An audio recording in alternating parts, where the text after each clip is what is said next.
All right, let's talk about bulk wine acquisition and sampling. So, how do you get bulk wine? What's that process like? I get asked that a lot. So, let's go through this so you can be more effective bulk wine purchasers if you happen to go down that pathway. So, what is bulk wine? Well, it's wine that's shipped in containers and repackaged upon delivery. So the thing is who sells it and who makes it?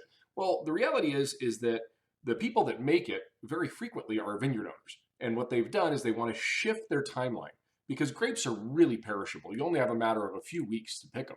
Whereas wine is not nearly as perishable. So you're taking something that's very perishable grapes and turning it into something that's a lot less perishable, which is wine. Wine's much more stable in the long run. You can store it in tanks for maybe a few years compared to a few weeks, and that gives you time to dole out the wine. So there's a value added process that many of these big vineyard owners are undertaking. And we see that in J&S Crushing. We see that in Millbrandt or Wally Wine Company. We see that at Four Feathers. We see that at Goose Ridge, where these landowners, they're farmers, and then they produce the bulk wine. And then that wine, they don't really have, maybe they bottle some under their own labels, but primarily like J&S Crushing, Jones of Washington, Wally Wine Company has Millbrandt brand, and then Goose Ridge obviously bottles some under their own label. And Four Feathers is doing some of their own stuff too, but primarily they're selling to Chateau Ste. Michelle, they're selling to Columbia Winery, they're selling to big contract buyers that buy thousands and thousands of gallons of wine. So then the other side is that you have people like Costco that also buy a bunch of bulk wine and they bottle it under their Kirkland brand. So that's a private retailer that sells their own stuff. And so the thing is that you also want to think about this too, is that bulk wine, the vast majority of wine that you get in the grocery store from other countries, not a vast majority necessarily, but a whole bunch of it is bottled outside of customs. So what they do is they bring it into bulk containers, and then there's bottling facilities right on the other side of the border, and they bottle in customs. So it still technically says product of New Zealand, but then they didn't have to ship all that glass from New Zealand. The bottles can be made here. They're made locally, so you're not shipping all that glass. They ship the bulk wine over and then bottle it in customs, and then they import it after it's bottled. So that way it's still technically product of wherever. So that's just a really smart idea from shipping and logistics, because you don't want to ship glass all the way from New Zealand to the U.S. or from Italy to the U.S. You want to ship it in a bulk container and then bottle it much closer to where you're selling it. So so a good chunk of wine out there, I would say the vast majority that you see on grocery store shelves, especially ones that have kitschy, fun branding labels, are purchased in bulk and blended. So what is bulk wine? First off, we have kind of three different ways of acquiring it. So there's big wine negociants, and negociants have been around forever. We go back to the Dutch were really the first major negociants. Well, actually, probably the Romans were the first major negociants, but the ones that we really have documentation of are the Dutch, and they couldn't grow a lot of wine on their own, but they could because this doesn't grow particularly well in the Netherlands. But man, were they really thirsty and they loved wine. So we'll talk about that when we get into fortified wine production. But negociants have been around for hundreds and hundreds of years, and they just buy bulk wine and then they ship it to its desired customer, and then they bottle it and sell it there. So that still exists today in America. The big ones in the U.S. are the Turrentine Brokerage, Mancuso Wine Brokerage, and the Ciotti Company, dominated by Italian Americans back in the day, still dominated by Italian Americans. And they basically list wines for people, and then they handle the brokerage. So they handle all the sales and delivery and shipping logistics. Fantastic companies, and they're amazing. Both Turrentine and Ciotti put out great reports every year that you can read over, and they talk about the state of the bulk wine market. Probably some of the sharpest people in the world work for these companies, and they really know the wine market. The other way you can get wine is to go to the classifieds. There's Wine Business Monthly, incredible bulk wine company, Vinex and Vinson. Another one is Kendall Farms that I know of. And you can take a look at them, and they have listings of usually smaller wineries that have lots available. And so take a look at them, look them up, check them out. But there's always access to bulk wine there. And then also the whisper market. Who has something for sale? Just like people come up, hey, Tim, you got something for sale? Yeah, I got something. So we move a lot of bulk wine that way. And a lot of wine sells to other wineries. So we've made wine for, I think, 13 different wineries at this point in time that the college sellers have sold bulk wine to. So, and even bottled for. So we have a whole bunch of different people that we do things for. It's pretty fantastic. So who buys it? Everybody. We got grocery stores that buy it, like $2 Chuck, the Bronco Wine Company, whatever he can get his hands on, wherever it comes from. Straight off the boat out of Chile. Restaurants also buy it. The Olive Garden and Macaroni Grill come to mind as places that just have jug wine that they pour at the table. A lot of places do. And then wineries, almost all wineries have to buy bulk at some time. I think back to I think it was a 1993 or 94 Cabernet from Leonetti was actually from Stag's Leap because we froze out. We had a horrible freeze out that year and everything was dead. And so Gary had to go to Stag's Leap to get their wine. Everybody, has to fill in sometimes. We buy bulk wine. Our rosé, sparkling rosé Grenache, that's bulk. And it's our best-selling wine.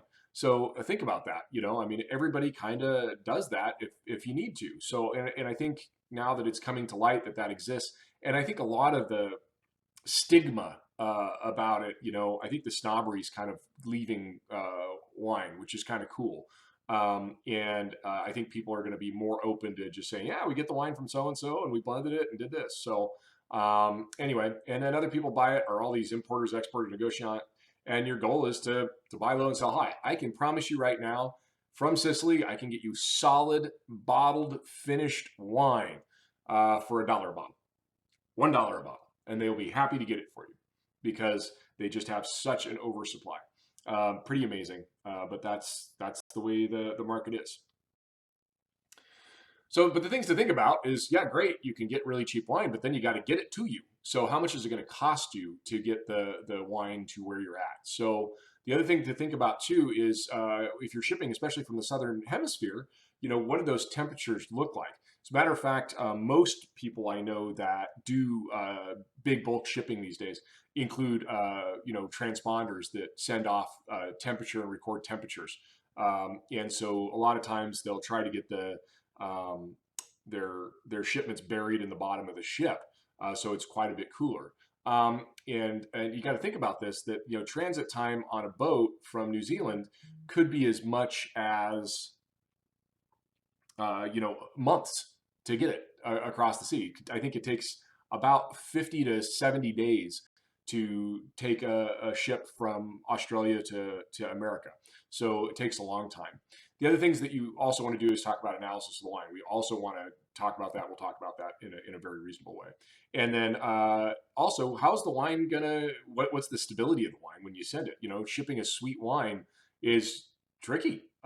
So making sure that it's sterile filtered and sterile packaged in a way that it's not going to start fermenting or go off on you on its way over. So the big thing to think about here is oxidation. You can't have any headspace when you're transporting bulk wine, unless you're transporting just a short distance from, across Walla Walla. If there's some headspace and you're coming all the way over from Seattle, 4 hours to slosh around is a pretty bad place to be. So we want to make sure that you've got the right vessel. And there's a bunch of different ways to do that. So I'm going to show you the different vessels. And then the other thing is make sure that there's no spoilage. Has the vessel been properly sanitized? Is it food safe? And again, just making sure you're not going to get a re-fermentation on you. Okay, so transportation. This is the way that most wine is shipped. We call them water beds. They usually hold 6,100 gallons or 24,000 liters, and they're just a giant bag in a box. And we had 4-inch lines in New Zealand, and I think we dispatched 1,000,000 liters a day on peak days. So 50 trucks would be lining up, 40 to 50 trucks, and we would fill 40 to 50 trucks a day with different either finished wine or just juice, because the facility I worked at, even though they did 30,000 tons of processing, what they would do is they would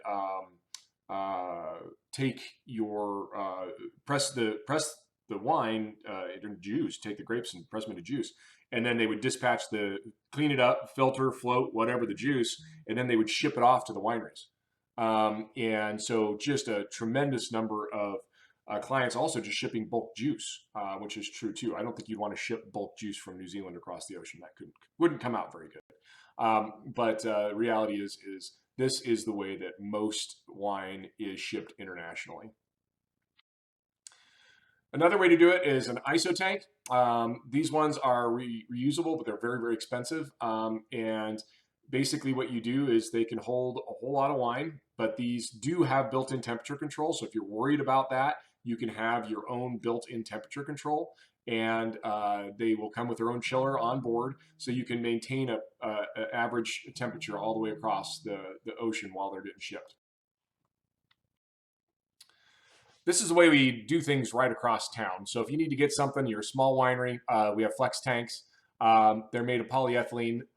They do have an oak to permeable liner, but the thing is that you can use these also if you're a winery, and you can throw oak adjuncts in there, and it basically acts like a micro-lock system.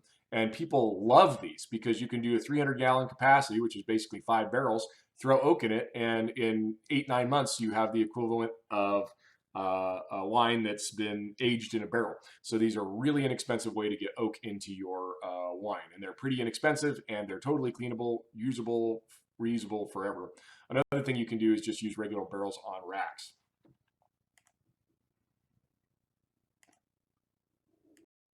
And if you do put barrels on racks, just make sure that they are saran wrapped or shrink wrapped to the barrel rack very, very well, and strapped down. They will fall off, they'll roll around. Do not expect the shipper to do a good job taking care of them. Make sure that they are firmly fastened to the rack. If they are not, you can expect terrible things to happen. And make sure you wrap around the bung so that bung's really locked in place. You can also buy locking bungs that you can put in and ratchet down to make sure they stay in, because with temperature changes and things like that, you're bound to blow a bung and you're just going to make a huge mess. So you can do that, but not necessarily recommended, but it can happen.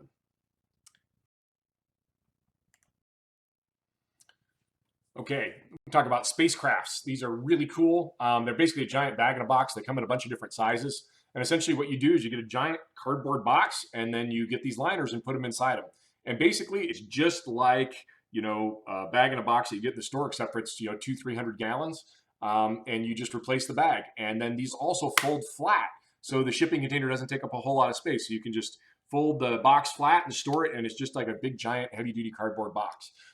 You require a little special attachment to be able to fill it, but because you fill it, as it expands, they don't get a whole lot of oxygen to them. So it's a pretty good way to get wine shipped. The downside is the bags are O2 permeable, so you will want to get a little extra SO2 in there as you transport. Kind of think about how long it's going to take to get somewhere, and add, maybe one extra part of SO2 per day that it's going to be on the road, something along those lines to account for that oxygen permeability. And then locally, transportation. So Milky Way is amazing. Most of those Milky Way trucks that you see all over Washington that you think are shipping milk, they're not full of milk. A lot of times they're full of wine, and they have really strict clean in place protocols because the dairy industry is way more stringent than the wine industry. So they're trucking over the pass all the time. So when you're cruising over to Washington or to Seattle, and you're seeing these trucks going over the pass, they're probably going to St. Michel to deliver a whole bunch of wine. And that's pretty cool. I think it's always neat to think about that. It was really interesting to me when I first came to town, just having these back up and just emptying and filling them and emptying and filling them with bulk wine. Pretty amazing.